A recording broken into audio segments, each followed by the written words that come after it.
महाभारत भारतीय संस्कृति का एक ऐसा महाकाव्य है जिसमें धर्म, अधर्म, न्याय और अन्याय की अनगिनत कहानियां छिपी हुई हैं। इसमें पुरुष पात्रों के साथ साथ महिला पात्रों का भी महत्वपूर्ण योगदान है।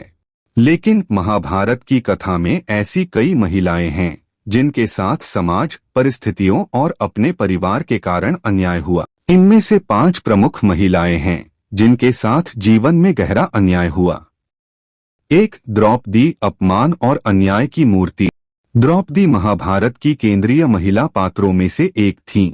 उनका जन्म अग्निकुंड से हुआ था और वे 5 पांडवों की पत्नी थीं। द्रौपदी के साथ सबसे बड़ा अन्याय तब हुआ जब उन्हें जुए में दांव पर लगाया गया।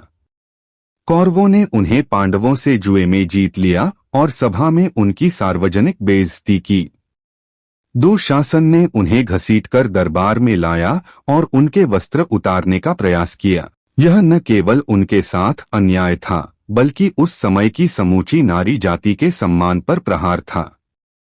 2. कुंती, मातृत्व का त्याग। कुंती पांडवों की मां, एक आदर्श नारी मानी जाती हैं, लेकिन उनका जीवन भी संघर्षों और अन्याय से भरा था। किशोरावस्था में उन्होंने ऋषि दुर्वासा से एक वरदान प्राप्त किया जिससे वे किसी भी देवता को आह्वान कर सकती थीं। जिज्ञासावश उन्होंने सूर्य देव का आह्वान किया और कर्ण का जन्म हुआ। लेकिन समाज के डर से उन्हें अपने नवजात पुत्र को त्यागना पड़ा। इसके बाद जब पांडु का निधन हुआ तो उन्होंने विधवा होते हुए भी अपने 5 बेटों को कौरवों की शत्रुता से बचाने के लिए जीवन भर संघर्ष किया। 3. गांधारी, अंधे पति के प्रति निष्ठा का बोझ। गांधारी हस्तिनापुर की रानी और धृतराष्ट्र की पत्नी थीं। उनके जीवन का सबसे बड़ा अन्याय यह था कि उन्होंने अपने अंधे पति के प्रति निष्ठा दिखाने के लिए खुद अपनी आंखों पर पट्टी बांध ली। गांधारी ने अपने 100 पुत्रों को जन्म दिया, लेकिन उन्होंने कौरवों के अधर्म को रोकने की कोशिश की जो असफल रही। अपने ही पुत्रों को युद्ध में मरते देखना उनके लिए सबसे बड़ा आघात था। 4. सुभद्रा, राजनीतिक षड्यंत्र की शिकार। सुभद्रा भगवान श्री कृष्ण की बहन और अर्जुन की पत्नी थीं। उनका विवाह अर्जुन से हुआ, लेकिन यह विवाह राजनीतिक कारणों से हुआ था। उनके साथ अन्याय तब हुआ जब उनके पुत्र अभिमन्यु को महाभारत के युद्ध में चक्रव्यूह तोड़ने के लिए भेजा गया।